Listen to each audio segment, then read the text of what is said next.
Ya, kama nilivyokuambia ndugu yangu, kiwanja ndio hichi kizuri na sio yaani kule, umeona kule kwenye choo kule mwisho mpaka kule kwenye ile miti miwili pale.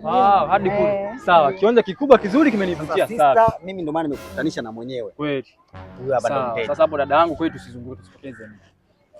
Shilingi ngapi? Mimi na milioni 5 hapa. Yani kaka, eneo ni zuri, aliingia hata maji si unaona. Ni kweli eneo ni zuri dada. Yaani wewe dada. Kwa milioni 5. Dada hapana. Mimi hiyo kiongozi. Mimi kama dalali. Nisaidie chukua milioni. Dalali mwenye kiwanja mimi nisipoteze muda kwa kweli. Milioni 5 mimi hiyo sichukui. Kiwanja hiki ni kizuri sana. Mwezi mkanipa kwa milioni 5. Ongezeni hela. Hebu zungumzie hapo mnijue mnaniongezea shilingi ngapi? Kwa milioni 5 mimi sichukui. Siwezi kuchukua milioni. Subiri tupe dakika moja tuongee.